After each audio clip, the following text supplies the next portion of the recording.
What is up, everyone? Chris here from MTR Network, and I am finally back with another video review. I know it has been a while since I've done a video review, and so to give you guys a little background, I'm kind of in between places right now. I just sold my last house, which had my studio where I had all my stuff set up, podcast, video, all this other stuff up. I'm buying a new house. I have a contract on a new house. It's going to be a new construction. The problem is it's not going to be built until like October / early 2020. So right now I'm kind of in between places, and the place I'm in right now just doesn't have really good lighting. And I need to buy another lighting kit, and I'm just trying to save money, conserve stuff. So I just decided it's just too much of a hassle to keep setting my equipment up and then breaking it back down. But guys, it's Captain Marvel time. It's time for another Marvel movie, and I started doing, reviews and video reviews with Marvel movies. I'm not gonna stop doing it with Captain Marvel first, so I decided to break out the equipment and just say, fuck it, let's go ahead and just knock this out real quick, do a quick early review. If you want a more in-depth review, we are going to do one on the podcast, movie trailer reviews. Go to iTunes, Stitcher Radio, Spotify, type in movie trailer reviews. Me and my partner, Ro and Brandon, will all be sitting there doing our little non-spoiler reviews. If you then become a premium member on the podcast, we will be doing a spoiler review, several spoiler reviews there. But let's jump right into this. Let's talk about Captain Marvel. Right. First of all, let's just say this. If you're one of those angry white dudes that are praying and hoping, like there's this Alita challenge where they're going to go see Alita, so that box office numbers can rise while Captain Marvel's falls. I'm like, you guys are willingly going to go see a shitty movie just so a good movie will fail. Like, what's wrong with you guys? Like, oh yeah, Alita's really the feminist movie. Why? Because that's a movie with a female character that's literally hampered by a worthless fucking love story with a worthless dude. Like, that's the film you guys are going to go see? Yeah, Alita's pretty. Fight scenes are great. The movie's trash. You're going to sit through 2 hours of trash for that? Whatever, Captain Marvel, on the other hand, has great fight scenes, looks great, and you know what is also a great movie? Just so happens the lead actress, Brie Larson, kind of insulted your feelings because you guys are salty little white dudes, You guys are taking what she said completely out of proportion, and she's not wrong.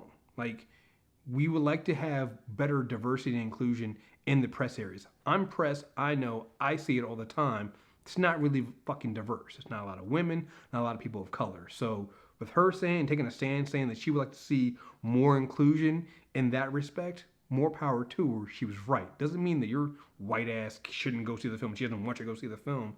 No, well, you're whining. You probably shouldn't go see this fucking film. Anyway, let's not spend too much time on that. This film, if you've seen early reactions so far, it's great. It really, really does fit well into the Marvel universe. The thing that stands out to me is I know a lot of people are talking about the 90s feel of it. It has a really great 90s feel. I'm actually really interested in seeing people who weren't born in the 90s, like kids who weren't born in the 90s, how they react to this film, because there are a lot of things, there's a lot of 90 things in this film. There's a lot of things I think are going to go over some people's heads if they weren't in the 90s. But I'm really interested in how that goes. I think you're still going to like it. It's funny. For all the times people talked about Brie Larson not smiling, and that was her problem with Brie Larson. She doesn't seem like she's having fun. Her character in this film has fun. Like, her character gets called out for being too funny and treating things like a game and treating things with humor. So that whole attack against Brie Larson in this film is absolutely ridiculous when you finally see the film. I know there's a lot of people talk about this cast. Brie Larson obviously is great. Samuel Jackson is great. People love Goose the cat. I really do wish they called the cat Chewie, but Goose is great in this film. Annette Bening does a really great job here as well. Jude Law, obviously, great job. But I haven't really seen a lot of people. I've seen people talk about these characters, but Lashana Lynch and what's her name, Akira Akbar, play Maria and Monica Rambeau, and I know they haven't really come out and said that Akira is playing Monica, but context clues tell you if that's Maria Rambeau, and the little black girl is Monica Rambeau. And if there's one thing I will say about Marvel where they dropped the ball, they really should have used them more. They should have used Akira, and they should have used Lashana way more in the promotion, because they play a rather significant role in this film. And I think the thing that makes their role so well is that you have your first female character for a solo film in the Marvel Cinematic Universe, and her character growth and who she is and what binds her to, Earth, and these are the Rambeaus. Like, they are her guide, if you will, in a way. Yeah, she's teamed up with Fury for a lot of this film, but her real guide, the people that really help her understand who she is are Maria and Monica. And I think that's really, really important when you have a female character and their growth isn't tied to a male character. And I think that's what makes these two characters so well. And I really, really feel like Marvel really, really, really should have pushed them a little bit more in this. But I also understand that the biggest problem with the promotion of this film is that there are a lot of genuine twists and turns in this film. There are things that I've read the comics and I thought I was prepared for, and they flip a lot of things on their head. So that you think you're going in for one thing, and they flip it and reverse it, so it's something totally different. And I think that's what kind of hampers some of their promotion. At least when it comes to the trailers, they're trying so hard not to tell you certain things, because there are some things in this film that go back to the 90s setting of this that really show you why this film needed to happen here, and how it ties into where Nick Fury is when you see him and the way his character is at, say, the beginning of well, not the beginning, but in Iron Man, when he talks about the Avengers Initiative, and even in the Avengers. Like, there are some things in here. Like, I cannot wait until we start going into the spoiler to talk about these things and how this film fits into those places there. Like, there was one thing that was mentioned here. I was like, I know that sounds familiar. And then it dawned on me what it really is, and I was like, oh shit, this fits in perfectly. This explains so much. Like, there's a lot of things about Nick Fury and who his character is and where he is at, what drove him to form the Avengers Initiative, that kind of get fleshed out in this film. That you're like, oh shit, okay, I get that, I understand. The idea of Nick Fury and Phil Coulson. Like, why is Phil Coulson so trusted by Nick Fury? Like, you get some of those elements here set up in this film, and I think setting in the 90s kind of gives you that next 25 years of expanding on, okay, this is how we got to where we're at. That makes sense here. This is where this is at. This is why Carol isn't around, and this is what's going on here. Like, it all really, really makes sense. And like I said, I really loved how they did that. And I think people are going to see how this fits in the larger game of not just Endgame coming in, but then also the MCU as a whole. So, I'm trying to see if I had any other things out there. Like I said, I talked about, I just, this film, I'm not going to go too much into like the female empowerment elements of this film, because I think that there are going to be a lot of female critics out there who can probably go into how that makes them feel way better than I can. I just know there are a lot of women. There were some women sitting in front of me who were critics as well, and they got their motherfucking life watching this film, and rightfully so. Like, this film does it right. Like, you're going to see some people try to compare and put this film up against Wonder Woman, and I'll say this. We can do that, but I'll say this. Both of these films do a good job, like, a good job in different ways of having their female character clearly be the most badass person in their film, and also show that they don't really need a man to define them. Which I know that line's going to get some of the anti-SJW crowd upset, but it matters, right? It matters when the female characters aren't defined by the men around them. And I think both Wonder Woman and Captain Marvel do that. And I think that, sure, there's going to be a lot of pitting them against each other and their box office numbers and blah, blah, blah, blah, blah. But I think something it should be said for both of these films doing so well and showing little girls out there. Like, this film is really, look, this is a good film for men. I saw Jude Law when he was asked about how this film would play for young girls. He said, and for young boys. I think young boys need to see this too. 'Cause you can, as a young man, you can see yourself in Carol as well. The being told you can't do this, you can't do that, and being knocked down and making sure you stand back up and keep fighting for that. That's absolutely, a lesson that young boys can learn as well. And I think seeing female characters like a Carol Danvers or like a Wonder Woman is important for young boys, but we can't underestimate also and belittle the idea of how important this is for a young girl to see themselves on the screen. And I think there's something for everyone here between young girls seeing Carol and seeing Brie Larson be Carol Danvers, or even young girls seeing themselves as Monica Rambeau and that little girl there. Like I think I'm really, or shit, even Maria, because Maria's kind of a badass herself in this film. So like they do a lot of great things with the female characters in this film. I'm seeing people say, oh well, Goose stole the show.